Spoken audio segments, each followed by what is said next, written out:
Lorsqu'on était plus jeune, mon père nous racontait une histoire. Il disait le cœur, mes enfants, c'est comme un récipient. Et tant que tu le remplis, il prendra le goût de ce que tu y mets. Et il ajoutait quelque chose de profond. Ce n'est pas seulement ce que tu mets dedans qui compte, même si ça compte, mais c'est aussi dans quel état est le récipient avant de recevoir.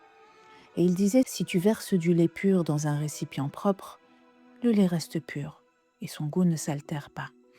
Mais si tu verses le même lait dans un récipient sali, plein de terre, de boue, de péché, eh bien le lait va prendre le goût de ce qui était déjà dedans, même si c'est du lait, même si c'est pur.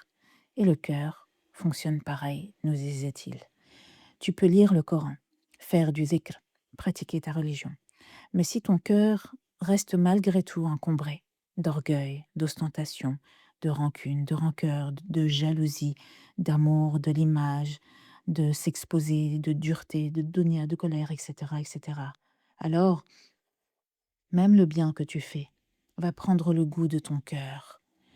Tu n'apprécieras pas le bien fondé de ce que tu prônes ou de ce que tu prêches ou de ce que tu es parce que il aura le goût du récipient. Le récipient euh, n'est pas encore totalement purifié.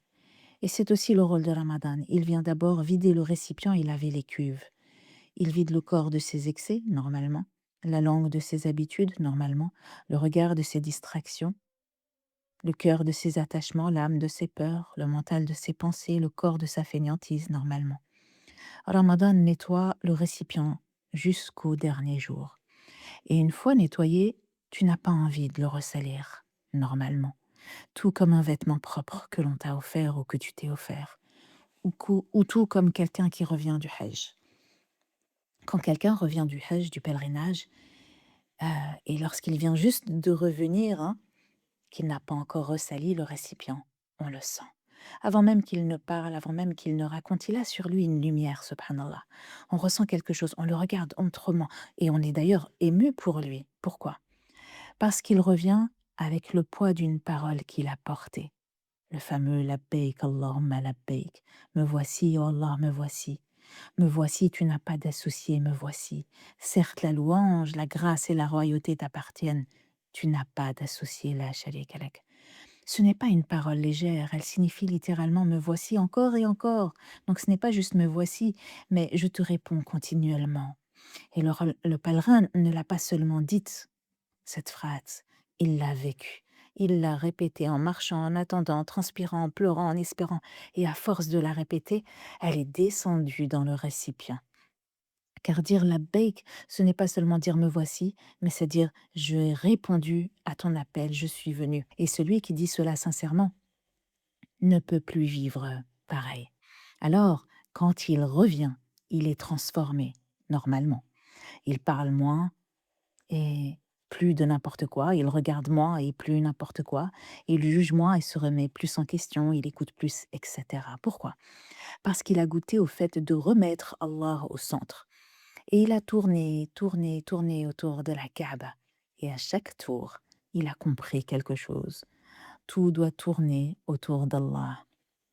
Et d'ailleurs, dans la machine à laver, hein, ça tourne, subhanallah al-azim. Donc à chaque tour, il y a quelque chose qui était nettoyé. Et il a compris donc dans sa vie que tout doit tourner autour d'Allah, pas seulement au Hajj, mais dans sa vie. Et quand il revient, on sent qu'il a changé dans sa qibla intérieure. Sa qibla intérieure s'est remise dans la bonne direction, parce qu'il a appris à remettre Allah au centre de ses décisions, au centre de ses priorités, au centre de ses émotions, au centre de sa vie. Eh bien, que pensez-vous de la visite de Ramadan? Pendant Ramadan, tu te retiens pour Allah, n'est-ce pas? Et tu manges pour Allah, normalement. Tu te lèves pour Allah, tu te fatigues pour Allah, tu vis davantage pour Allah. Et Ramadan t'apprend à refaire tourner ta baraque, si je puis dire, autour d'Allah. Regarde ce qui se passe pendant Ramadan. On met la Mecque sur les chaînes en direct, peut-être. On regarde la Kaaba. On attend l'Aden avec impatience. On surveille l'Aden du Sobh pour s'arrêter. Toute notre journée change. Ce n'est pas seulement ce que tu manges ou quand tu manges, c'est autour de quoi ta vie tourne. Tu manges quand Allah permet. Tu t'arrêtes quand Allah ordonne. Tu parles quand c'est utile. Tu te tais quand c'est meilleur. Tu es censé ne pas te mettre en colère. Tu te lèves et pries quand il appelle. Tout se remet d'équerre. Et sans t'en rendre compte, ton cœur serait habitué à tourner autour d'Allah.